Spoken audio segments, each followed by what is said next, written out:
Assalamu alaikum, guys. Welcome to episode 273, I believe, of Freshly Grounded. This episode is a bit different in the sense that, first of all, I'm going to be honest, I've really twisted my neck somehow over 2 days ago. So my neck is just, I'm like this for the episode. But secondly, I'm in Dubai still. And Cairo has very kindly let us use his house, and we just had like one camera in the corner, so you have to forgive the lack of cinematography in this episode, because we've just kind of put together what we can. The guest for this episode is Kaya. Let me know, guys, what you think of I was just saying everything with Kaya. It's just like horrible, like do a character analysis of Kaya. No, let me know, inshallah, how the episode is, because I've seen in the past that often you guys actually really enjoy the episodes where it's just like us with our friends, just having a natter. So do let me know how you find the episode. And yeah, it's just like a chat about Ramadan, about life in the UAE for Kaya, and business class flights and many other things. Let me know how you find it. With that being said, this is episode 273, I think, of Freshly Grounded. I'm in loads of pain, so I'm going to stop the intro now. Enjoy. Did I forget anything? Ramadan Mubarak, I guess, because by the time you see this, it might be Ramadan soon. Assalamu alaikum. And welcome to Freshly Grounded, the brand new podcast. Well, it's not exactly brand new anymore, is it? Welcome to Freshly Grounded, the podcast. That's better. Created by best friends Faisal and Sam. Huh? I said welcome to Freshly Grounded. After that bit. Created by After that bit. best friends Faisal and Sam. Really? All right, we are on Freshly Grounded. Kaya, Jazakallah khair for joining me. This is a new kind of setup, not forever. It's just this one episode. We're just doing a roadshow setup. We've just literally put together what we can get together. Dubai Roadshow. Yeah, Dubai Roadshow. We've managed to. I've had to essentially extend my stay here for a bit. People are probably thinking, because every now and again I put on my Instagram stories like something I'm eating. Yeah. I stopped doing that because I was like, I'm gonna get Iron Man, because I always get food poisoning when I'm away. Yeah, so I'm like, I'm gonna stop hosting it. But yes, it has something called the Alien Burger. I've heard about that. Have you had it? I haven't, but apparently it's only delivery only. Is it? But yeah, I haven't. Oh, they're dodgy. Ones that are delivery only, I question those ones. Nah, I didn't know. If I had known that, I wouldn't have ordered it. Did you order it? Yeah, I ordered it. Yeah, Was it good? It was really good. Like Really? the way you open the box, it like you open the box and it like presents itself to you. The burger. All right. It's like a different box. Did you bro. pay It's extra amazing. for that? Like, No, well, I did start thinking like that probably is what makes the burger more expensive, because they have all of Yeah. these like. Was it an expensive burger? No, it was like a normal burger price. Yeah. That's fair enough. Food here generally is like okay price. It's alright, innit? I think there was a point where Dubai food in general was more expensive than like London, but now I feel like London's just like surpassed it, man. Yeah. Yeah. Well, the thing I find really interesting is that when you go on Deliveroo in London, if like in my area, there's like maybe like 30, 40 options for Deliveroo, which is loads, bro. Yeah. And like people, like in my Omar, who lives maybe like 10 minutes away from me, sometimes Deliveroo's food to my house because I have more Okay. available, Alright. and he'll drive to my house to pick it up. That's how like Bro. amazing that is, right? Sorry to interrupt. Where I was, complete opposite, man. Oh, really? We had like maybe 15 options, but like there was like 4 cuisines max. It was You'd like- think in North, because in North London there's some great restaurants. I don't know, maybe it's just like my particular area, but yeah, man, it was very dead to order on Just Eat and stuff.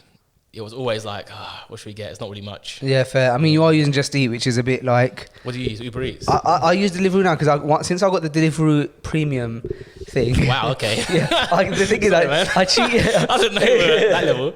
I cheated myself because I got Deliveroo Premium on the business account. Okay. I was like, oh yeah, like every time we have guests and stuff, we're always ordering food. Like it makes sense, it's worth it. And then what I realized is that now that I have Deliveroo Premium on the business account, I was like always ordering food for Bro, myself personally. Legit, I had no idea Delivery Premium existed. Yeah, What is that? it just means free delivery. All right. Yeah, so it's you like- pay like a subscription. Yeah, it's like Amazon Prime subscription. All right. So anyway, what was I saying about this? Yeah, so in London, in my house, it's like a luxury that I get access to so much with like 30, 40 stores, like I said. Yeah. And in Dubai, I was scrolling. I just couldn't get to the end. I finally got to the end, and at the bottom it said, see all 1,154 Yeah, man. stores. And I was like, what? Yes, man. 1,154. So it's amazing, bro. Like, you can eat something new every day. And I've been eating out, subhanAllah, like so much, because obviously Yeah. And also in my apartment, the stove's not been working, and I haven't complained. Great excuse. Yeah, I haven't even complained about it. I'm like, oh well, the stove doesn't work, so. I bet you didn't call security. To No, I haven't. Yeah. Because when I moved in initially in that place, the flush wasn't working. Yeah. The electricity wasn't working. Nothing was working. Yeah. So to give context, one of my an extended family member very kindly offered me his apartment while I was staying here. But it was like a new apartment, so nothing had been sorted yet. And so, yeah, I complained about the electricity, instantly got it fixed, water got it fixed, hot water, everything. And then like when the stove wasn't working, I was like, oh, I guess I'm gonna have to order out 3 times a day. Exactly. Alhamdulillah. No, the good thing, Dubai, is kind of like, with London, yeah, whatever area you're in, like it's difficult to move from area to area. So if you're like west, going to north, as a delivery person or as like just a normal person, it's long to make that trip. Here I feel like it's a lot easier for a delivery guy to go like 20 minutes, like 20 kilometers. I don't even know how to like put that into like minutes terms, but it feels like you've got like a broader like radius of people that will deliver to you wherever you are. Whereas in London, I feel like if you're not within like 10 minutes drive, they're just like, no, we're going to deliver to you.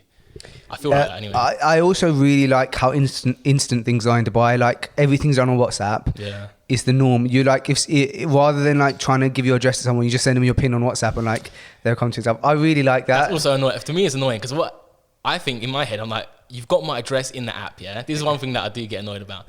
You got my address in the app, so if it's like, I use Zomato, Talabat, whatever, my address is there, bro. Like, you can just put it into Google, but they always message. I don't know if it's like a company policy thing or what, but they always It's nicer because they come to your exact pin. Like, they come to exactly where you are. The address will take them to exactly You know, in London, so often, bro, yeah, the drivers will be like, they're like, hey, man, like, I'm kind of in the area, but I can't find your exact house, can you come out, or something like that. That's true. Or they'll come to the front door, because I live in a flat in London, so they'll come to the door of the flat, but not the door of my flat. Yeah. And then they'll say, like, I can't get into the flat, and I'm like, I'll put the instructions there, like, yeah, I'll give them the code, but they don't read it. And so when we order something in London, we have to literally hope that it's very rare that they'll come like to the flat door. Or if it's just me alone with the kids and they call me, I'm like, look, man, you have to find my flat because it's just me and the kids. My kids are sleeping. Like, I can't come out. In Dubai, I haven't once had an issue, and you know where I'm staying right now. It's in the middle of nowhere right now because it's like an area that's being built, and so I think my building might be the only building in the whole area that's actually complete and has a few people in it.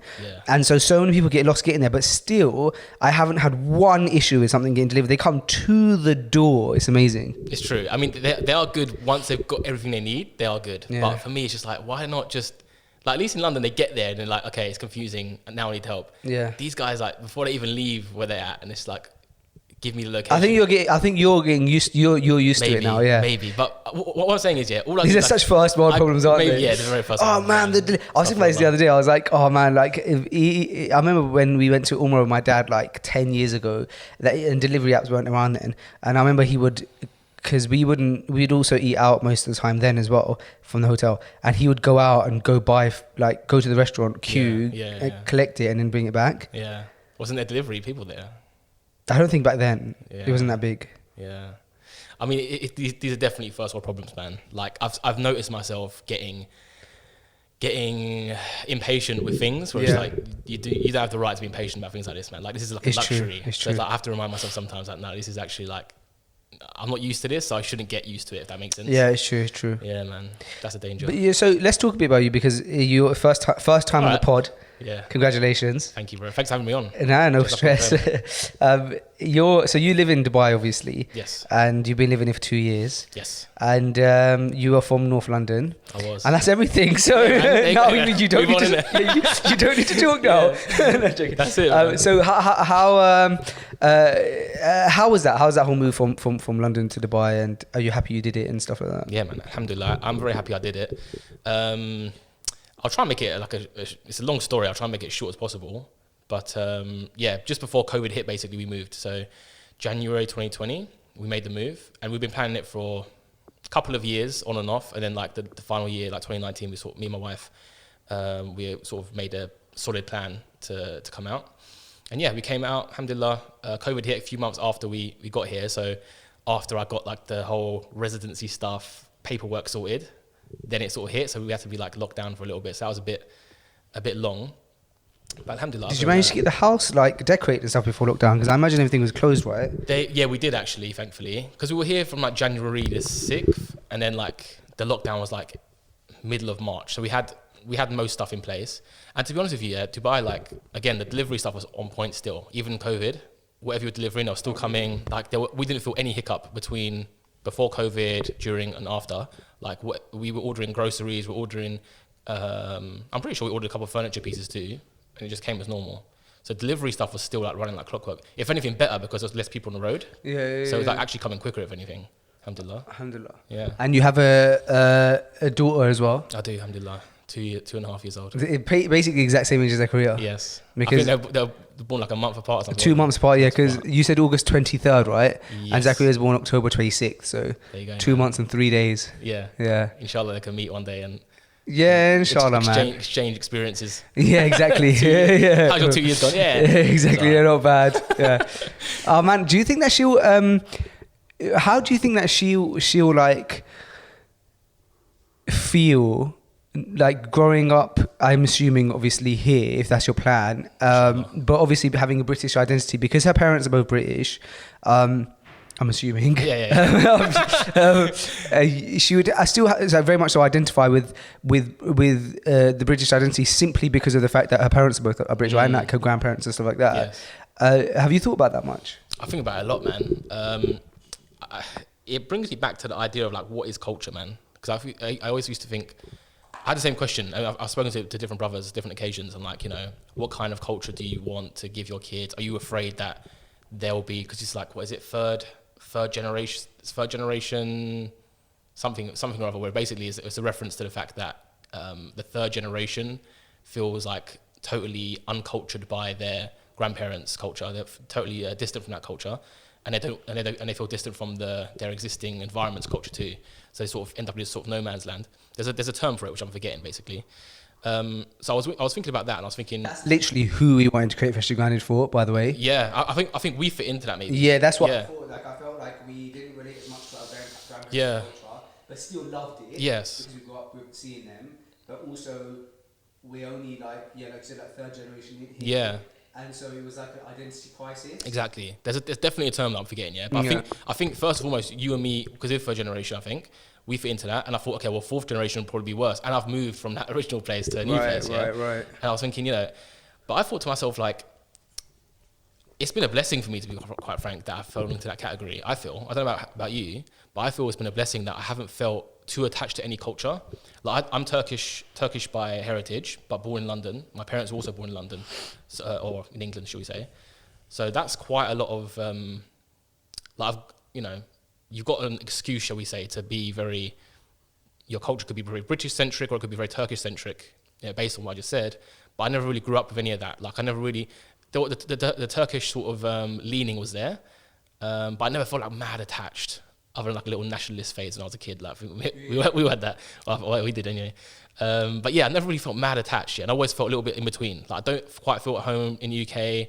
If we ever visited Turkey or Cyprus, where I'm from, North Cyprus, I'm still a foreigner there too. So I'm not really at home anywhere. I think if anything, that's been a blessing for me. It's been a good thing. I felt more able to detach myself from things that are not Islamically good for us. For example, alhamdulillah, I felt it was easy, other than leaving family, I felt it was easy to leave the UK for a Muslim country because of that, I think. Whereas I think if I was like much more attached to British culture, maybe if I was first generation, or if I was much more attached to Turkish culture, maybe I would have moved there. But I can see where that may have thrown obstacles in my path. What do you think? Yeah, no, so I had to move because my neck, man, like, Yeah. I'm absolutely. Bro, my back is going to start killing us. Yeah, bro, sit back, honestly. Like, I think people have seen this episode, like, the first 5 seconds, and realise that this is not going to be an episode that is visually appealing. Yeah. It's like, the audio is fine, but like, this is not the episode you want to watch for cinematic viewing, so it's not going to work. But so sit back, man, relax. Can you stretch your mic? Yeah, I'm just thinking, like, I don't want to. No, it's just stuck here. Yeah, that's it. There you go. All right. I can even move this. Yeah, that's better. Yeah? Cool. Now really just relax, bro. I'm going to relax because Yeah. I slept wrong with my neck 2 days ago, and it hasn't got better yet. It's getting slightly better. I bought myself some DP from the chemist. But that's another thing, by the way. I know you've asked me a question, but it's about. Yeah, go on. I bought some DP and some paracetamol from the pharmacy. Obviously, where it delivered, right? Yeah. And it's so funny because in the UK, when you order paracetamol, like maximum you get like what 2 of those like packets inside. I got like 96 like paracetamol in one packet. Yeah, that is mad. But one thing the UK has got that's good. I don't know if it's still got it, but I used to be able to go to like Sainsbury's and get like the 16p paracetamols. Yeah. That's very good. Yeah. Yeah, because like it's the same stuff. Yeah. All these different brands, the same stuff. It's true. When I realised that as well, it's like it saves so much money. Like Imodium, I don't know why I'm mentioning it. Great, it's great product, man. Great product, Fantastic for the instance. Yeah. Amazing, Great man. product, but I realised, moving on from it being a great product, Yeah. what I realised about Imodium is that when you read the name of the actual medicine, because the medicine's got Imodium, which is the brand, and then you try and find another medicine with the same name, obviously it's like £3.50 cheaper. Yeah. It saves so much money. The pharmaceutical. I mean, we could have a whole episode on pharmaceutical companies, but yeah, it's mad because literally they're having. I don't know how it's legal, bro. They're literally having the exact same stuff and just putting a different brand on it and charging like 3 times more, or sometimes even like 10 times more.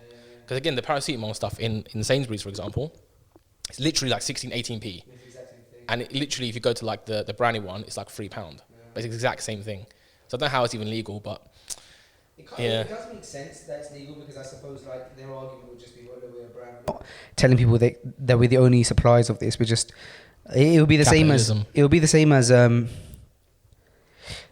actually it wouldn't be the same as like cars or TVs or anything because it's exact same formula. Yeah. Whereas with a TV, like Sony might have used a different kind of like spec or something. Yeah, man. Yeah, like you can't go to a BMW, take off the badge, put on like the Faisal car badge, and just say we're charging like $1 million for this car now because it's like exactly you just literally copy the exact same stuff. Yeah, that's true. So it's a bit mad, but such is life, man. Have you seen, speaking of cars, have you seen out here a car called the JAC 7? Did I show it to you? Was it you that showed it to you? No, it was someone else. I think. So, bro, I was looking at the car rentals here, and there's brands here that you don't see in the UK, and there's one Chinese brand called JAC. Yeah. Was it DAC? I've seen DAC, I think. Well, this one was called GAC. Okay. No, sorry, JAC. JAC. JAC. And I googled it and it's like one of the top leading car brands from China. Okay. Because the car looked insane. It was a really nice car and it wasn't that expensive. Was it a massive one? Like a massive? No, it looks like a Tesla. Oh, I've seen that then. And the inside has got like a big iPad, like Tesla as well. Really? And bro, it was on the rental site. It was like less expensive than some of the like other more common ones. I think this looks like a bargain, but I'm assuming because it's not a well-known brand, I don't know, out here or something. But bro, that was I've never seen that, but I can imagine that's going to happen. Yeah, a lot of countries are going to start building their electric vehicles, and like they're going to become quite cheap. I can imagine that happening. I know Turkey's building one. I know UAE's building one. UAE's actually building. They launched it. They launched a factory for it like yesterday or the day before. Really? So I can imagine that's going to become like a trend where it's like quite cheap electric vehicles. Whether they're going to be like high quality, like the Chinese ones, I don't know about that. But rent it in it and try it. Yeah. I don't know. I might try. I might rent it. Do it 1 month thing. Yeah, man, do it and let me know how that goes. Yeah, I'll be the guinea pig. Yeah, Yeah. Because they're putting lots of electric chargers now, electric charging stations around Dubai. And I've seen that. Yeah. So yeah, it seems like a pretty good time. I would like to have an electric car, but it's just quite expensive, man. From what I see. I drove this tiny little like Leaf. I drove an electric van for the tour, for London day of the tour. What electric van is that? Yeah, it was really good, right? So I didn't drive it, but I was insured on it as well. So Yusuf drove it. He was our van driver. He was our delegated van driver for the tour. But we were able to keep it for like another day or two. So I kept it. Okay. And I was look how stingy I am. I was taking my wife to London after the tour, and I was like, you know what? I might as well just take the van because electric van save congestion charge £15. Yeah. But then last minute I decided not to because I didn't want to get in a situation where I would have to do, like parallel park a van because when you park, you know your own car, innit? Yeah. So I was like, you know what, save myself the stress. I'll just take my own car. But the shahid min al kalam is that the issue with driving the electric van for me was I got to a point where it was really running out of charge. Okay. And it became a bit of a hassle to try and find a charger because I wasn't used to it. Okay. I guess when you get used to it, you predict these things, you know what number to like go down to, those kind of things. But initially, it was a bit of a... And then because it gave me a home charger. So I charged it, I could charge it at home and it took me 2 days because the first day I was about to charge it, it started raining. Okay. So I was like, I don't want to be doing an outside charger in the rain. Yeah. And the second day, then I could charge it properly, and only charged it for a bit. It's a bit of a palaver. I think if I owned my own home out there, then I would have set up like a home charger in the driveway. Yeah, So- you would. Especially, you would Yeah. do that. I saw like this, someone put a picture up of like Tesla charging station somewhere in the US, yeah? And it was like, oh, this is the first time I've ever wanted a petrol car. So basically it's like, it must have been one charger for like a massive area because everyone had come to it and it was like a queue to charge your car. So, but instead of like petrol Okay. car, you can't just like quickly fill it and leave. Yeah, yeah. Everyone's taking at least like half an hour. So there was like 4 cars in front of him. And he was like, I've got no God. choice now, but I'm literally going to spend like 2 hours here kind of thing. So that's a drawback that has to be addressed. Like they need to put a lot of charging. There needs ports more in. charging stations, yeah, especially in the UK. Like I've spoken to a few drivers in the UK, like Uber drivers who've got electric vehicles, and they've said that there needs to be more of those. What brand was it you were driving, the van? The van was a I can't remember, maybe like a Nissan or Yeah, I was going to say like probably Nissan or like Toyota or something, but I can't think of any van. I don't even know of any electric or vans. Volvo or something. You know, it was really good. Like it was smooth. It felt like a go-kart. It was Like lovely. even Teslas, like they're trying to release a van, but I think they're taking like loads of time to do it. So I think that kind of stuff, in my opinion, should have happened first. The electric vans and trucks should have come way before like the Tesla cars. You reckon? Yeah, man. Like that would solve a lot more of the pollution problem. Here you I go. think. Look, I'll tell you what van it was. It was the Nissan ENV 200. You got a picture of it? I quite demanding guest actually. Sorry, No man. joking. I need to see. I need to see what I'm looking at here. This need to look at what I'm seeing. ENV 200. Just googling it for you because Yeah, hurry up. seems bro. to be some We're trust on a issues podcast here. here, man. There you go. Okay. It's like a minivan. Yeah, that looks horrible. Yeah, it does. That, I wouldn't recommend. Yeah, but I actually, it's not the most visually appealing but looking wise. I kind of thought that's a missed trick though, man. 'Cause Why? You gotta make the electric car look nice. No, but that looks like any other van, That's any what other I mean. minivan. That's yeah. what I mean. It shouldn't. It What should did you be like- expect? there It's should just be a like van, but they've made it electric. Come on, man. Make the windows look a bit futuristic. You can get nice electric cars. Yeah. Shall I show you the Jack? Seeing as I'm googling Yeah, cars send me now, that, yeah. the Jack J7. It looks really nice, bro. I've genuinely never even heard of it, man. So you know how the cars here on that look. So that's it from the outside. It looks quite sleek, Oh, doesn't nice. it? That is nice. And then look at it from the inside. That's what I mean. So that electric car actually looks like. Look at alright, that. How sick does that look? cool. Yeah, that's nice. Isn't it? It looks like a Tesla inside, basically. It does. So you know on Invigo, have you seen Invigo? No. Okay, so there's this app called Invigo where you can do like long-term car hire. Oh, it's Okay. Cairo talks about it. Yeah.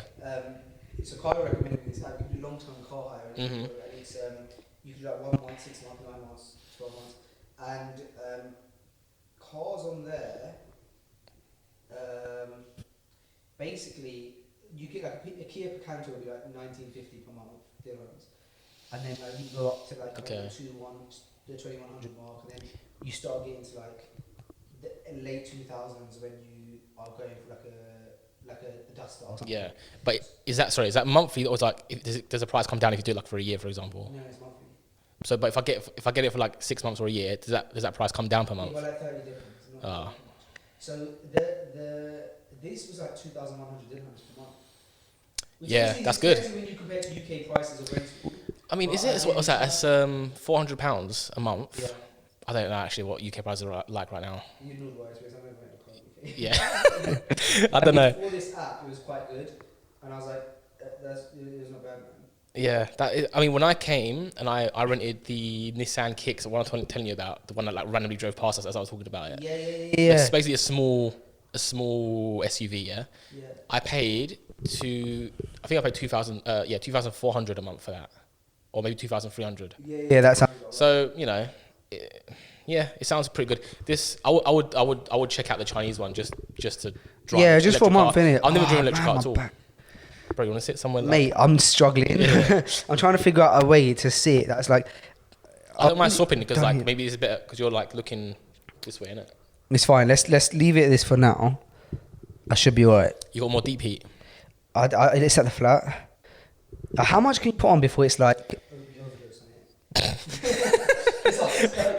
was feeling a good amount. I was like, I don't know if this is.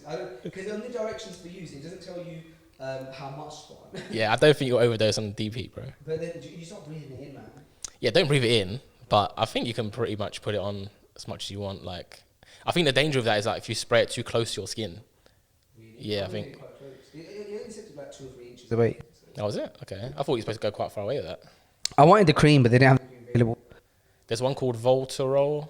That's pretty good. It's like a deep heat cream, basically. Oh, okay. But They had deep freeze cream. yeah, I googled what's better, freeze or heat. yeah, or heat is better. heat. Yeah. It's when you do that, it's like it's frustrating. I felt the moment I did it as well. So what, you slept on it funny, or like you just like I pulled it? actually didn't sleep on it funny. Actually, Okay. it was just interesting to say. But when I woke up fine, and then I think I like went to brush my teeth and for a second I went to lay back down. Yeah. And as I laid back down, I just felt my neck go. I was like, oh no, I've done my neck in. And then I thought, do you know what? It's only going to last a day. I was Yeah. like 2-3 days ago. Oh really? Yeah. I thought you did it yesterday. Sometimes like. So it got worse or got better after 2 or 3 days? Sometimes it gets better, sometimes it gets worse. Mm. It got worse first because I was in the shower making my door. And as in, like, I was in the shower anyway, so I was making my door. Like, oh, trying to make the shower. I was in the shower making my door, and you know when you get to the point of your ears, I must like push my head a bit forward, and my neck just went crank, and I was like, oh, Really? I've done it, and I've done it a lot worse at that point. I think that's what Right, that was like- like the nail in the coffin. Nail in the neck. Yeah. Have you like been giving yourself massages? Like you should give yourself a massage. I need a massage. I need to go home. I need to see This massage.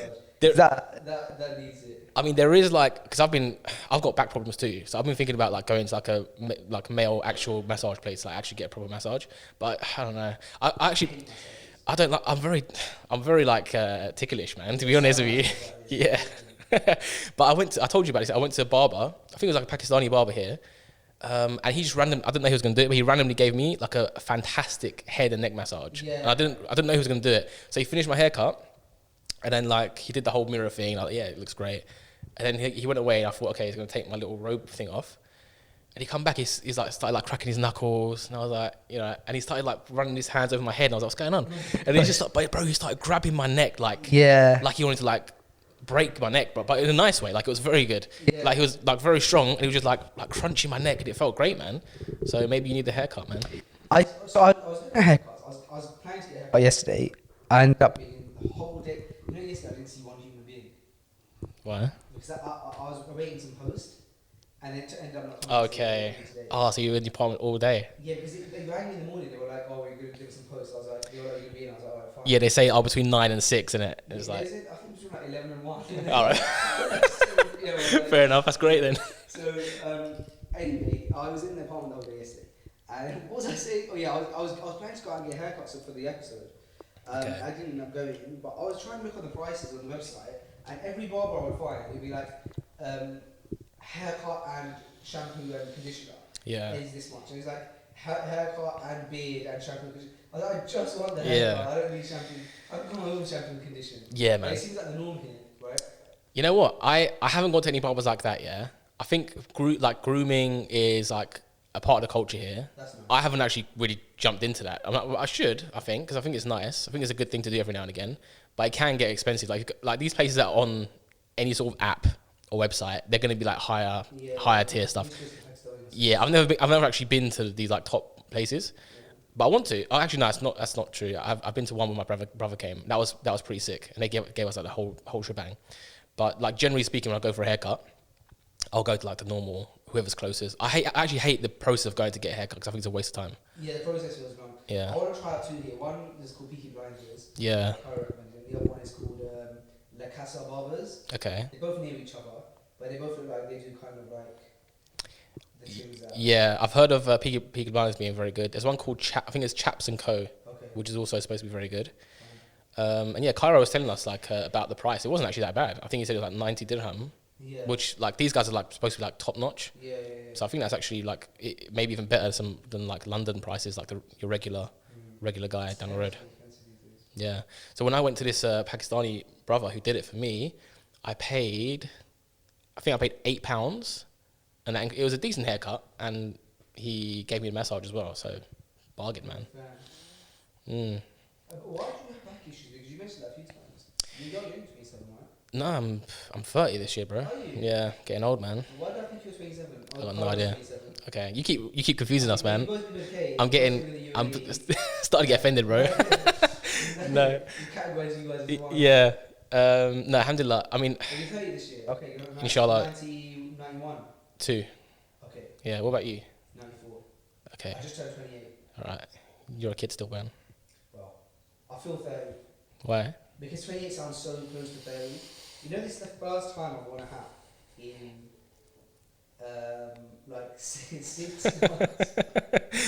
I never really got into hat. There was one phase where I was wearing hats, and it didn't. I don't know why, 'cause it didn't suit me. All my friends were taking the mick out of me. I stopped But- wearing it because I was like, you know what? I feel like I'm getting older. Yeah. And it's not a very mature thing to do to wear a hat. I'm literally Yeah. just not a trip, otherwise. Yeah. I wanted to start growing up a bit. I don't think it's immature. Like I see plenty. Again, I think hats are here. A lot of Emiratis wear caps and stuff. Like that seems to be Yeah, they quite. only go to the front and they look nice. Like, Yeah, way to the front. Yeah. I'm wearing Yeah, you're a not. hat. You're looking like a I skater. don't want to skate park, man. I'll down the road like that. Exactly. Yeah. What were we saying? Back problems. Yeah, well, how did that start? Yeah, man. So Excuse me, you can stiff. yeah, you got any tips, bro? What it is, yeah, is I started.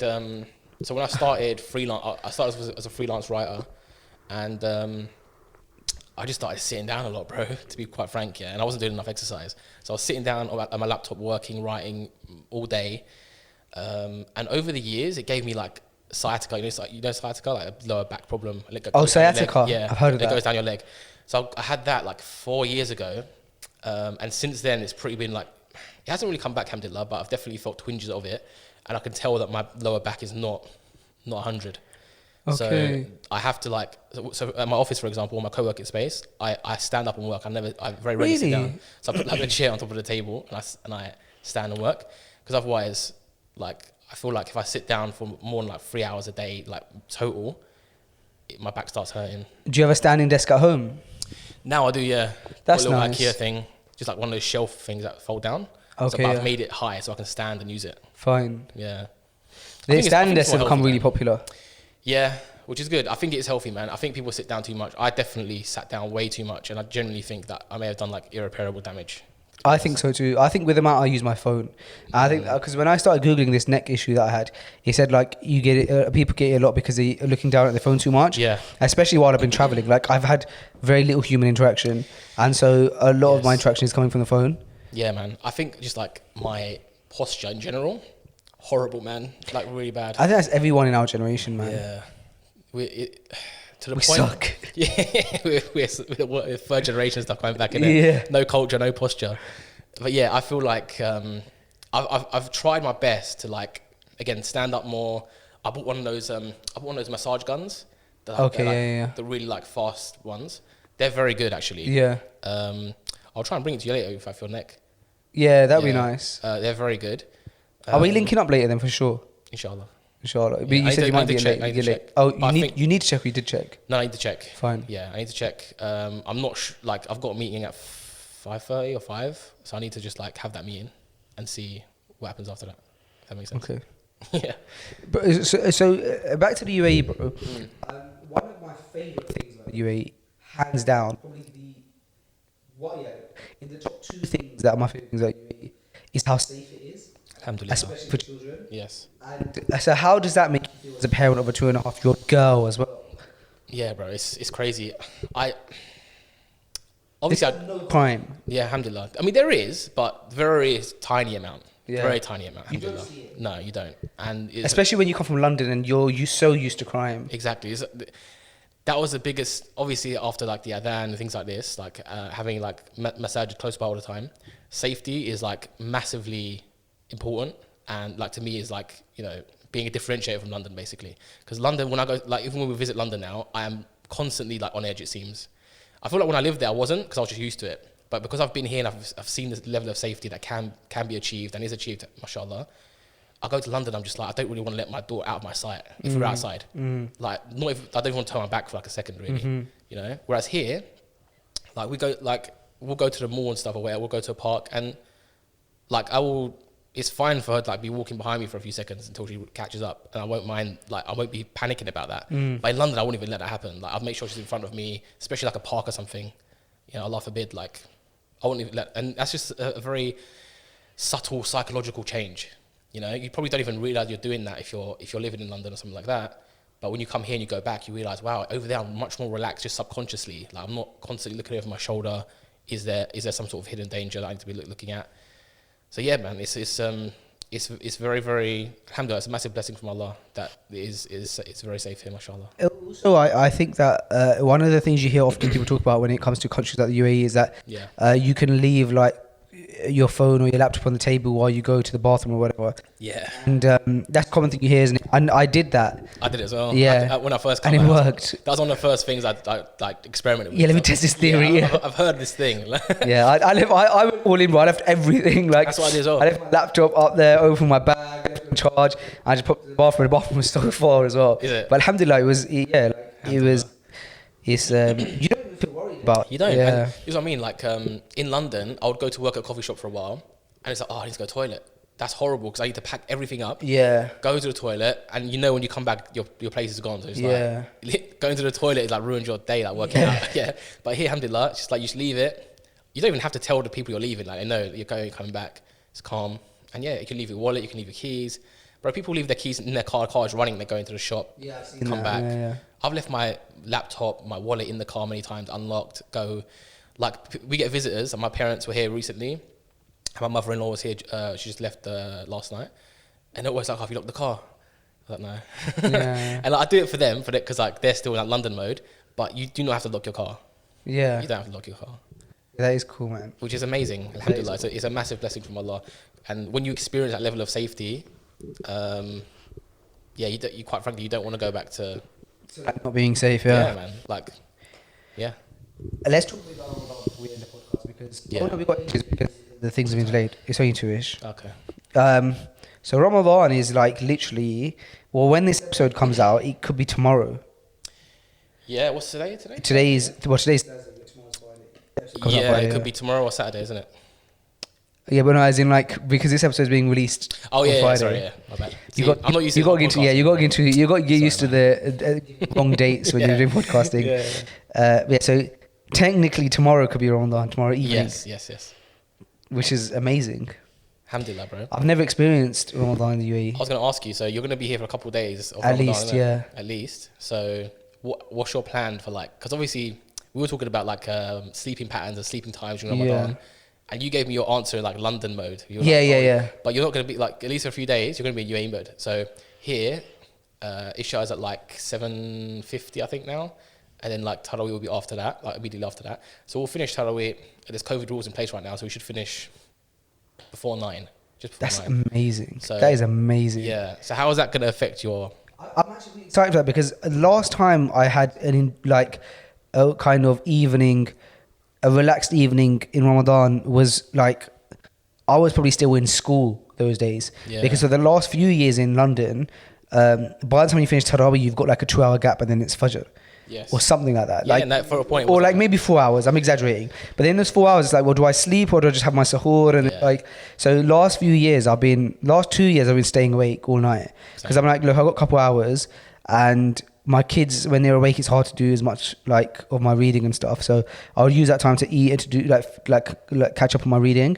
But I'm looking forward to like almost basically having like a full night's sleep and still waking up for Sahur. So that'll be nice. My plans are the first fast of 2022 allows me to reach Ramadan is Cairo's invited me round for the first iftar. So which is here. Yeah. He's very let us use his house as well as a set today. Yes. So that'll be nice. I'm going to be doing iftar at Cairo on the first night, and then Tarawih. I'm going to do it here as well, probably most of the time, because Cairo's here. He's going to be local. Where are you going to be doing? Let's try me up for a few of them. It'd be nice, man. Well, I'm only here with the first few, so if you can, I'll try and pop here then, in that case for the first few. I mean, in my community, the masjid is finished. They said it's going to open on the first of Ramadan, so I'm hoping that's going to be like my go-to, but I have to wait and see. We've always got like a smaller temporary masjid. It'll be quite small, so I'm not sure if that's like, I may just like go to another masjid basically. You're only like 10-15 minutes from here? Yeah, not far. 15 minutes, alhamdulillah. So I could just pop here, man. Yeah, that'd be nice. Yeah, but there's also like other masajid that I want to go to. Like I've heard like the recitation is like sometimes like reciters come from overseas. Okay, fine. Certain masajid, and there's also just like nice mosque where it's like massive, so like you can guarantee a spot inside basically. Do you know if any do you know of any famous reciters that are coming this year? I don't know of any. I think they get announced like a couple of days before they come. Okay. And I think a lot of them come in the last 10. Oh, okay. So Fine. I think anyway. That'll be interesting. Yeah. And there's a few, you know what, there's a few, like in Sharjah, which is like just up the road. Like Sharjah's, their Islamic Affairs Department, they've got a YouTube channel, and they're always posting like recitations from like masajid in Sharjah. Oh, so you can check. You can check. You can't. I don't know if they'll like announce anything, but I found like a reciter who's not a guest. He's just like a reciter of a certain masjid, and I love his recitation. So I want to try and go. Okay. Yeah, I need to check though if that's all right to do. Like, is it okay to like to travel to certain massages just to listen to certain people recite? Like, is that? Oh, that's a good point. That's a Yeah, good I think I've question. heard something about Now that. that I think about it, now that I say it out loud, I'm thinking like, I need to check that because I may get into check that. Yeah. Someone in the comments will let us know. Inshallah. Yeah. Yes. You're in the Mashallah. FG community now. Bro, I've been in the FG community for years, man. Yeah, that's true. Don't- So what was the first episode? You know, here's the thing, yeah. FG, I found FG, I think you and Sam were like 10, 15, it must be 15, 20 episodes in, yeah? Okay. Because I remember and I'll tell you why. I downloaded your first 15 episodes, yeah? That's very early, man. Yeah, it was early, Yeah. mashallah, yeah? So basically, me and my wife, we'd just been married for a year, I think, at that point. And we were going to, alhamdulillah, we were going to Malaysia for a holiday. And I was a little bit nervous, man. Like, not mad nervous, but I've never flown that far away. And I've never flown overseas, like, go to Malaysia, like, we stopped in Qatar. And from there, went to Malaysia. And you got to fly over the Indian Ocean. The whole journey is basically overseas. No, not the whole journey. So you go to Qatar, so Fine. like coming to Dubai, essentially. And then from there, you go over, like, close to Pakistan. But then between India and Malaysia, it's, like, good, like, 4 hours of sea, I think. Oh, really? So, yeah, I was a bit Wow. nervous. I should never have done it overseas, like. That makes me nervous. Yeah, Yeah. it made me a bit nervous. I was like, I'm a little bit like shaky about that. And I thought, all right. And then a few days before, like, we'd booked it and stuff. Or no, a few days before we were going to go, actually. I found one of your episodes with Sam on YouTube. Maybe I saw it on Twitter, someone tweeted it. It was maybe like episode 21 or something like that. Yeah, your latest one, whatever it was. I watched that, loved the episode. And I thought, all right, let me search these guys. And I realized, okay, it's episode 21. You had 20 episodes left, whatever it was, yeah, that I hadn't listened to. So I thought, all right, sick. Let me download episode 1 to 20, and I'll just listen to all that. Because, like, I love the vibe that you had, mashallah, with Sam, and still have, where it's just like, it was relaxing. I could sit there, listen to it. I could do other stuff. And I was They were just my chilling. favorite episodes. Yeah, man, mashallah, like they were fantastic. And I felt like, okay, this like puts me in like a chilled mood. So I want that when I'm on the plane, and like in Malaysia as well. We were doing like some stuff in Malaysia. I was thinking like, a bit shaky about that, like long car journeys and like long boat journeys and stuff like that. I was a bit of a weirdo back then, but yeah, I just thought let me have these episodes downloaded, and I'll just listen to that, and it'll chill me out. Alhamdulillah. Oh, that's I nice, listened to it on man. the plane, man. And have you been on it since? Yeah. I can't say I've watched every episode. I'm not that level. Right, game having. Like, I'm not gonna say I watched every episode, but yeah, alhamdulillah, like That's nice. FG like is a constant on my Instagram and. Oh, it's like, nice to. YouTube stuff. It's always nice to have people on that like feel like a part of the family in that sense. Like you don't have to explain. We haven't had like any briefing before this episode, which is so nice because you just get it. Yeah, alhamdulillah.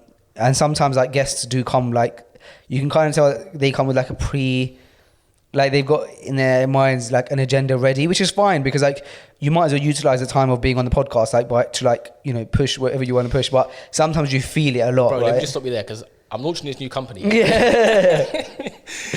Yeah. Bro, you're sort of talking about traveling, about nerves and stuff. Do you get nervous flying? You know what? I've slowly got. When I was a kid, I used to love flying. Yeah, I used to love the takeoff. I used to love the landing. But as I got a little bit older, I started to realize, like, yo, this is actually quite mad. You got more to lose, right? Yeah, like you got a kid not now and just that, stuff. We've got more to lose, but it's also like, bro, how is this even flying? Like, Yeah, that's what I saw. how are we Yeah, flying, bro? same. We're on some huge, massive metal tube. Yeah. And we're going like 600 miles per hour. Like, what is this? Yeah, you start. And, Yeah. Alhamdulillah, obviously, everything's by the qadr of Allah that, you can't overthink these things. And I'm generally speaking, I'm good. But I do get little twinges of nerves. Yeah. Before the flight, sometimes as I'm boarding, I'm like, oh, okay. During, after, the entire time. Yeah. 6 months after, I'm like, can't sleep. Yeah. No, if I hear a bit of like a like those noises. I mean, generally, yeah, that would make anybody nervous, especially the at the end. Yeah. What you're describing is a plane crash. Yeah. That does generally make people nervous. There's normal No, sounds. I know, yeah, Like, turbulence, the wheels yeah. coming up, or when you take the wheels coming up, it's coming. The sounds are coming, but I'm still a little bit. Oh, was that like? Yeah, I hear that. Basically, my I'm falling off the screen. my litmus test of this is like I watch the stewards and the stewardesses and stuff. I make sure that if they're not panicking, then I'm cool. I do that as well. That's a really good plan. But this time, when I was flying, I had a air steward, and he was new. Okay, so you're more nervous than you, yeah. And I started speaking to him towards the end of the flight. I found out because during the flight, he was doing some odd things, bro. Is it? He was like, when we were taking off, like, he was taking a seat, like, and I was at that seat, you know, the first row of economy, where you're with the exit door. Yeah. And then in front of you is where the You stewards got would a big sit. space in front of you, yeah. Yeah, and then the stewards are sat in front of you when during landing and takeoff. And so during takeoff, bro, he would like sit there and Start shaking. not shaking, but quite odd things, like he would like start stretching and like moving his neck like this and like moving up and down, and I was like watching him. I was like, he seems really nervous, and that was making me nervous. And then I finally got the bottle at the end of the flight when he sat there to start speaking to him, and we started having a What's your conversation. problem, bro? And I was just like, oh, like, you know, I can't remember. We started talking, and then I asked him how long he's been a steward, and he said, oh, just like a couple months. Okay. And I was like, okay, maybe he's still getting used to like it or something, because he was like acting, his behaviour. Anyway, so, but the reason I asked if you get nervous is because I've not told anybody this, because if you see me on a flight, I probably look like any normal passenger, but I do get a bit nervous during takeoff.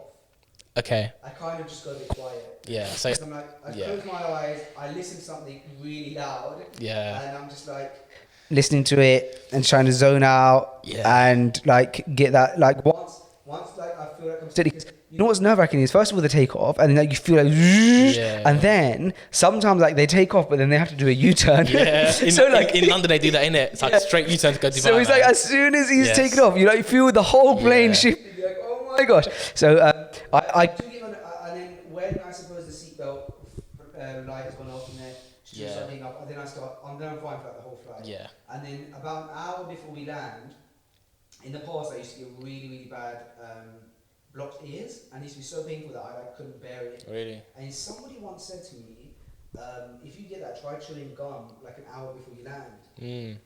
So I tried it, bro, and it fixed my problem like forever. Really? Yeah, it's like the movement of jaw. So, but I have to have like 3 or 4 gums at once. I'm really chewing. Nice, man. And bro, it just really helps. So I've heard that. And like my family used to carry chewing gum on the flight just for that. Yeah. And I never really had a problem with the ear popping thing, but the taking off thing, I'm exactly the same. So I'll listen to something very loud, and I feel like the takeoff is like the dangerous part. Like once we get past that, once we were up in the end steady, now all right, alhamdulillah, we're up. Because something's gonna go wrong, it's probably gonna be at that point. Like they've just turned the engine on, you know. Yeah, I feel like once we get up, I can relax a bit more. But in that first like 5 minutes, have you ever flown first class? nah, I haven't. Flown business? No, you? I've only flown business, I think, once by accident. Like my mum was traveling with all of us kids, and there's 4 of us, right? And she was either traveling with all 4 of us or with 3 of us. But I think like when we got to the airport, they kind of felt sorry for her, like she's like a woman and her kids, right? Not sorry for her. I got the impression. Yeah, that they were like. They wanted to help out. They wanted to give her help. Yeah, like a single woman with all of her kids, kind of. Yeah. And so, bless her, the woman upgraded us all to business class. Wow. What Actually, do you know what's so amazing about my mum? I might be wrong here, but from my memory, I think what I remember is that all of us kids were in business class, but my mum was still in economy. I think now I remember, I might be wrong, but she kind of sacrificed that for us, that we got the comfort. May Allah honour her and bless her. I mean, that's how I remember it anyway. She might be like, oh no, you guys are in business, I was in fun. Exactly, I was going to say. Yeah. So that's the one time I experienced business class, and that was really nice. Really? And so I'm a bit of a snob in that I feel like, I think I might have experienced before on the podcast that somebody asked, I remember watching a Bill Gates interview once, and they said like, you give all this money to charity and so on and so forth, like, is there any luxury you give yourself? And he said the one thing I do for myself is that I have a private jet, because I travel so much and I kind of just want comfort. And I thought, fair enough, man. And so I feel like if I was at the wealth level where business class wasn't impacting my wealth too much, I probably, if I'm honest, would consider it, just because I don't find flights fun or comfortable, and I often don't fly for like 2 hours at a time. My flights take me long, so I'm like, ideally, maybe you want a PJ, a private jet? I'm not a car guy. I'm not huge. I was talking about the Jack earlier. I'm not like be more Mercedes or anything like that. And I'm not huge on designer clothes. Like So I think You're allowed a private jet. travel, yeah. No, not private jet. Just maybe business or premium economy. So I if don't you, know. let's say you were like a billionaire, yeah. So money is not an issue here. Yeah. Would you go for private jet or would you go for first class? 'Cause I would go No, first I'd class. go first class. Yeah, I'm not. What about you? I don't like private jet. I don't like the idea of private jet, to be honest. Again, maybe it's a nervousness kicking in, but it's like, it's a small plane, bro. And it's like just me and like maybe 4 or 5 other people. It just feels a bit weird. I'd rather get like, if anything, you might even get more like luxurious time in the first class 'Cause they're cabin of used a to big it, yeah. airline anyway. Yeah. I don't know. Yeah. But I would go for the Tell you what, bro. First class. Emirates. Have you seen the videos of Emirates first class? Oh my Too god, many they look times, bro. amazing. the showers in the sky Yeah. and stuff. Yeah. They have this one room that's like an apartment. It's like not the one that you saw on Casey Neistat one, which is amazing. Okay. I've seen this one room where it's like the whole top floor of the plane is like an apartment or something. Oh really? Oh man. I haven't seen that one, I think. Yeah. So it's got like a massive like bed in it and stuff. Yeah, and like a living room and stuff like that. Really? Yeah, Living yeah. room? I've seen that. Are you sure it wasn't that just like the lounge area? Or it's like, there's actually No, I believe I obviously you're making me question myself now, Yeah. but I'm like 99.9%. Are you sure it wasn't just the lounge of the airport? Yeah, exactly. It was just someone's house. Yeah. Yeah. No, I'm pretty sure. Is it? Wow. Yeah. No, the shower thing, that would be sick. Like, it's hard to justify, even if you're very wealthy, because I think it's like 25 grand. Yeah, it's hard. Well, the shower thing's weird. That doesn't excite me because it's a shower. I would like the idea of like being that chilled. It's not about the shower, but Fine. it's about that you've got your own, like, it's basically a bed. Like even the Casey Neistat one, it lies Yeah. flat, it's a bed. You can stretch out, and yeah, it's like, oh yeah, sir, your shower's ready whenever you are. That level of chilled is like that is pretty Fair, good. yeah. The sentiment, yeah. Yeah. I understand. So, that, but again, very hard to justify. Even if you are It a is, millionaire, yeah. it's like you don't need to. You can get a first class, and I think that's probably justified-ish if you're a billionaire. yeah. But the whole shout, like the top-notch thing. I do agree that it's hard to justify though, even business, because whenever I book a flight, I have a habit of checking the business class flight Yeah. prices, even though I could never afford it. Yeah. But it's like it is 10 times the price. So if you get a normal flight for like £300, business Yeah. class is literally 3,000, and you think, well, you could get from the same place. My wife is very like against it. She's like, Yeah. are you crazy? Like you could spend that money on so many other things. Like you're on the plane for 8 hours, just deal with it. Yeah. And she's right, to be honest. She is. Because you're paying 10 times the price, and the same people on the same flight are paying 10 times less, and they're getting from the same destination on the same plane, which is fair, and you're essentially paying for a seat that reclines a bit more. Yeah, I mean, But, here's yeah. my. I do agree, but here's the question that opens up for me, yeah. Because you can make it because so people say, all right, spending £3,000. I think it scales with your personal wealth. I think a little bit, right? Because think about it. You are right, yeah. Yeah, I think you're saying, okay, you can get a ticket for £300 or £3,000, and it's the same plane. Yeah. So you know, even if you're wealthy, you should go for the 300 because you're wasting money. Right. You could give that to charity. You could build a masjid with that, whatever. So- Which is a very good point, extremely good point. However, it's like if you start taking that stance all the time with everything, you have to start now questioning everything that you already do. Good point. Why are you wearing these sorts of clothes? Even if it's like non-branded clothes, like you don't need to be wearing. You don't need that many clothes. You can have like 4 clothes. So, Yeah, you don't need trainers that cost more than £10. Don't need it. We'll get it though. But you can. There's £10 trainers out there. You can go get £10 trainers. You don't need a car, or you don't need a very good car at all. You just need that bog standard car. So I have that. I don't know. I've got that sort of dichotomy where it's like, where do you draw the line? I think to a certain scale, to a certain extent, it scales with someone's wealth. But there is a line. Like even a billionaire, I would probably say like, yeah, 25 grand on a flight is just like being wasteful.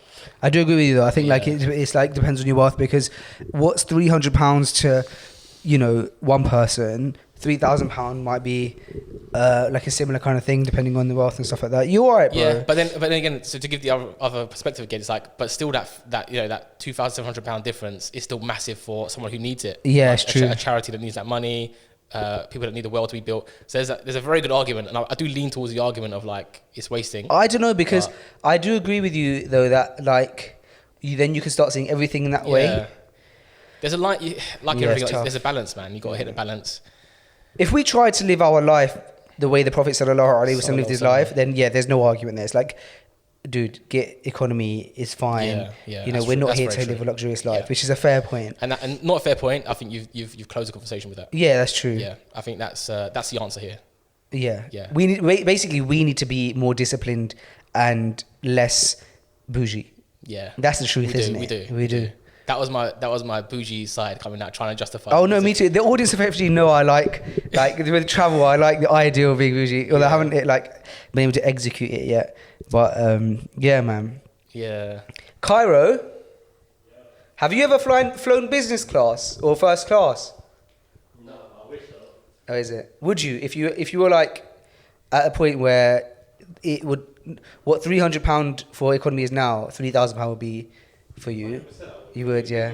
Yeah, same. It's true. You might die because these blood clots in the. Yeah, it's true. Well, you lie down, they come to you, they ask you, are you okay? Yeah.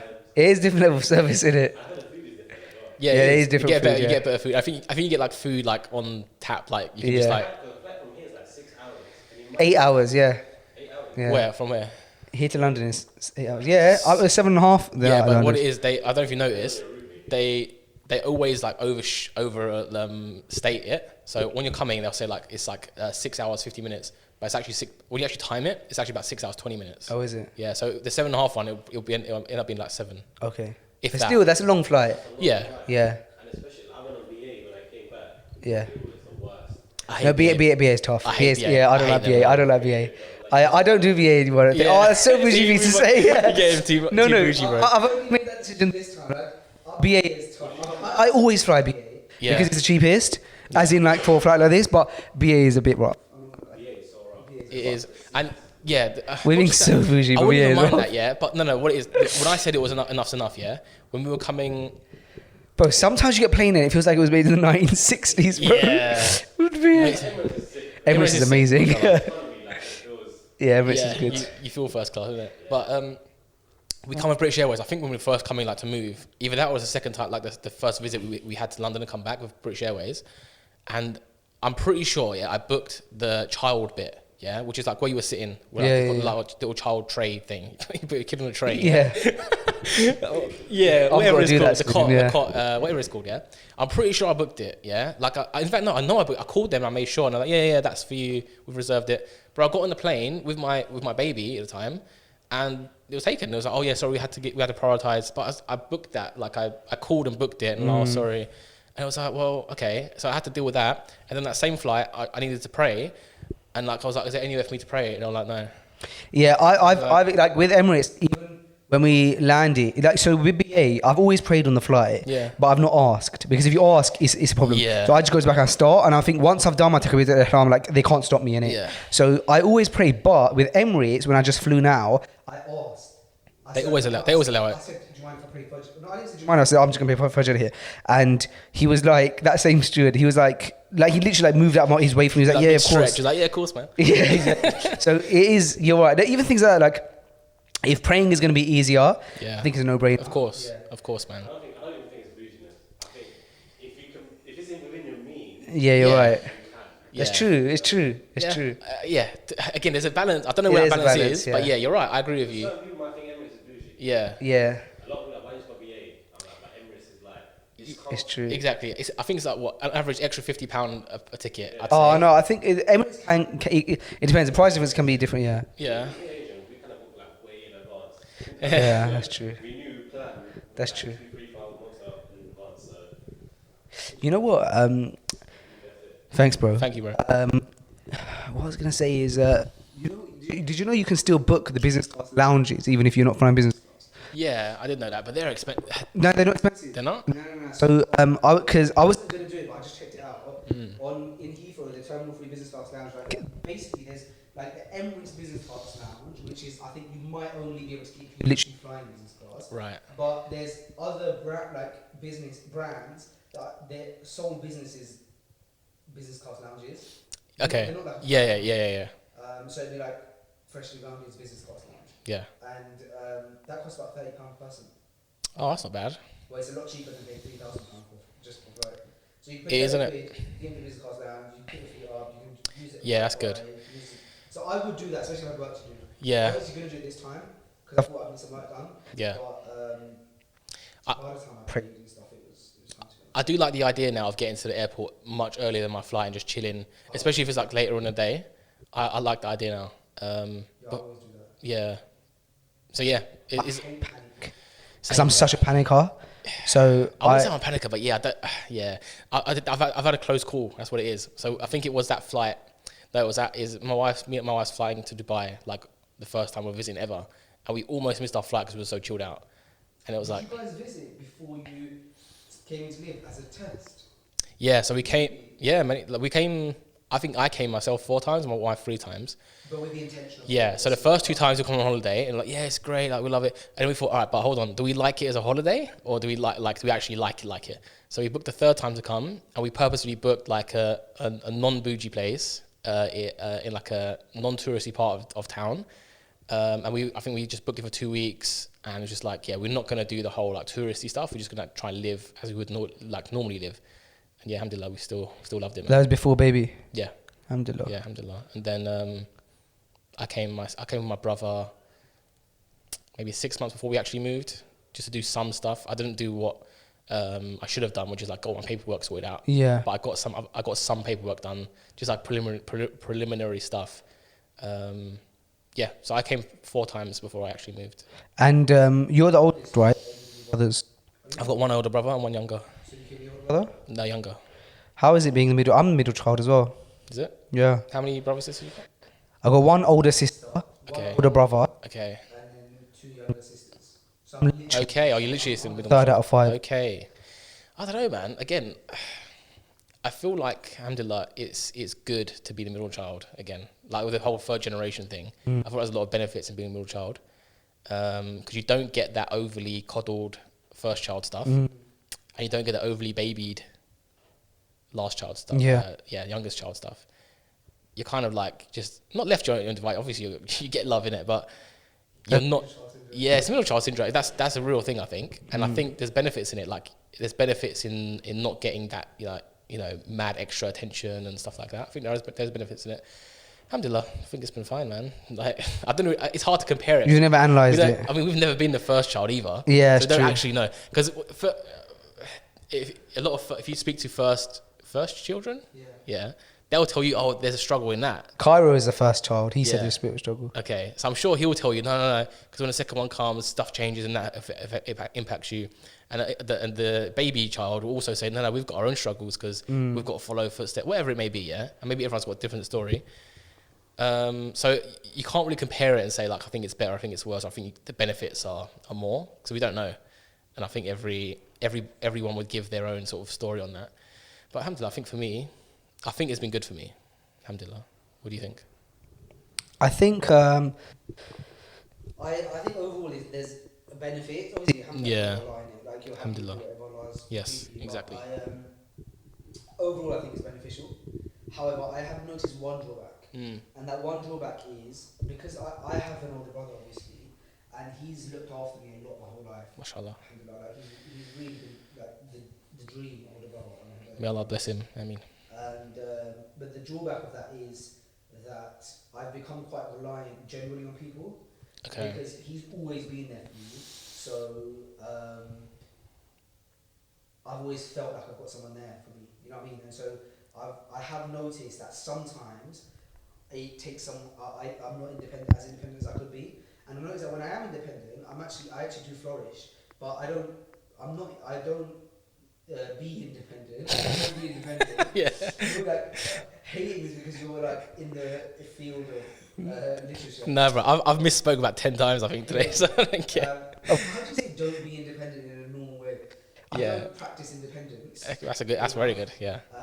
And so I obviously enjoy relying on somebody because who wouldn't? You know what I mean? But then there's obviously, like I said, issues, and it's not necessarily like financial and things like that. But it's more so knowing that somebody's looking out for you, or you got someone to talk to if things kind of go wayward. I think it has been cool, and then perhaps could be an issue. However, I have noticed like there's been pockets in my life where I have been left to my own devices, and I've actually flourished. Sorry, bro. So like when I went to Cardiff to study university, I had by myself, and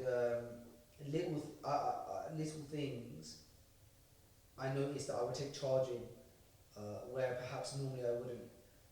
It could be something like if I'm in a group setting and decisions need to be made or something. I'm happy to try and take the reins. Yeah. whereas in normal life, I would be happy to follow.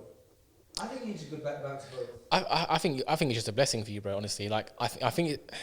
Alhamdulillah, I think it's always nice if you. I've been lying down more. Yeah, she's gonna lie like. Yeah. No, it's calm.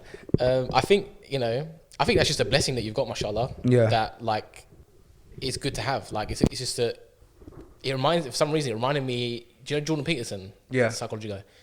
For some reason, what you just said reminded me of him saying it's better to be. He put it. I'm quoting him now. It's better to be a monster. Better to be a sort of. Not as you have the capability to not be a nice person. Have the capability to cause harm to others with your not cause harm, but like you're a strong man who has the capability to take control, to be aggressive when needed, that kind of thing, and then to hone that in and to rein that in and be a good man because you're a good man because you can be a bad man. He says, yeah, if that makes sense. Makes a lot of sense. But how does that relate to? So what I'm saying is. You're independent. Some people will be independent because they've got no choice, right? So it's like they just have to be independent, and they may not flourish at that or excel at that because it's just the way my life's always been. I just do the bare minimum to get by as an independent person. But if you're somebody who has got that nice safety net, mashallah, of your older brother being there for you to go out and like purposefully make yourself independent, I think you'll probably excel more at that because like I've got that safety net, so. I'm doing this purely because I want to be an independent person. Right. Do you know what I mean? Does that make sense? Yeah, it does make sense. So yeah, because you've got the this is what I'm saying. Because you've got the capability to not be independent, it's better that you're independent, and your independence will be better because you didn't have to do it. You chose to do it. Understood, Do you know what I mean? Understood. Whereas, so back to the Jordan Peterson thing, if you're like a weak man who's like not assertive or aggressive in certain situations, then you just sort of sit back and take it and that kind of thing. But yeah, I kind of forgot the link now. But yeah, I think you understand. Loosely tied. Yeah. I understand, yeah. Yeah, I don't know why it reminded me of that, but yeah, it just feels like when you've got the capability to not do something and you do it anyway, what you try to do, you end up being better at that than somebody who had to do that. Yeah, I understand. That makes sense. No, that makes sense. Yeah. That makes sense. So yeah, man. But alhamdulillah, it's just a blessing, isn't it, from Allah that you've got good order. No, it is a blessing. I would never want that blessing, and I would never want otherwise because I'm so grateful for that. Yeah. Yeah, I'm excited about like practicing. I think naturally, as you get older, you end up becoming independent anyway because you have a family and stuff. Like being married and like having kids now, you know, you're forced into that, which is nice. Yeah. It's very, very nice having like your tribe, you know, your little tribe. Yeah, but like your little family. Yeah. Tribe, and you feel responsible, and it in a non-shirky way, as I mentioned last time, kind of adds a bit of meaning to your life having that. We were speaking about before. Kids changes your life, man, don't yeah, they? we were talking about before off camera like a couple of days ago, like just like it feels like for me and apparently you, like last few years, it's just like you become more of a man. Yeah. We were making jokes about that, weren't we? Yeah. I was like, I'm driving in the UAE. This feels like such a man thing. I'm such a man. Like, Exactly. It's true though. But it's true, yeah. Yeah. As you grow older, you just do things that you maybe couldn't see yourself doing, or maybe you saw your dad doing it when you were younger. It's like, Yeah. oh, that's a man thing. I ain't gonna do that. But then when you start doing it, it's like, oh wow, like I guess I'm a man now. Yeah, and it feels good because you're doing what you're meant to do. Like, man is created to be a man, not to be a boy all of his life. Yeah. And so when you catch yourself doing those things, you're like, oh, this feels right. Like, something as little as, in that context, we were speaking about the driving thing. Like, I've never driven on the other side of the road. And so I've always been reliant on people driving me around when I go to a country that's on the other side of the road. And when I finally got the confidence to say, no, I'm going to hire a car and drive in Dubai, it felt, and this is like, you know, the 5th or 6th time I've been here, to finally be like, I'm going to drive. As soon as I was driving, I was like, wow, it really wasn't as bad as I thought, Allahu Barik. And actually, I feel like I'm a man in the sense I'm taking control of my own life. I'm like, oh, I'm going to jump in the car, I'm going to drive. Yeah. I'm not going to be like scared of driving the other side of the road. Yeah. So that does feel like, okay, that's what I'm meant to be doing. I'm meant to be independent of the need of people. Yeah. And stuff like that. And again, like I don't want to keep harping on about this metaphor, like because it barely fit. But this whole, But Jordan Peterson said, Jordan Peterson, yeah. No, but the whole guy, it didn't work. No, but the whole point, like, I forget Jordan Peterson, but the whole point of like doing things when you there is a way to not do it. Yeah. So you could have said, I'll just do taxis. Yeah. I'll just like my friends have got cars. I'll just do that. But because you do, like, I think you felt that manliness because you didn't have to do it, but you did anyway. Right. Do you know what I mean? Is that taking control? Yeah. Yeah. And just I mean, you push yourself to do something that you could have found a way out of. Yeah. Yeah. Mashallah. How Alhamdulillah. do you feel like you drove like what 5-6 days? Yeah, I drove about 5 days. I feel good, man. I to be honest, I think that I could have utilized my time here more by driving more, just to get used to it, for the sake of it. But I ended up when I gave that car back, I was thinking about extending it, and I was like, you know what? I don't know how long I'll need to extend it for and stuff. Let me just give it back. It's due back. Then the guy was there to collect it, so I'm like, okay, it's too late. Yeah. And then I've kept thinking, oh, I'm gonna get another one. And then as I've kept thinking I'm gonna get another one, I'm also thinking, oh, like I'm gonna go back soon, and then it's getting closer and closer. And now I'm like, oh, it's Ramadan, like in 24 hours, maybe.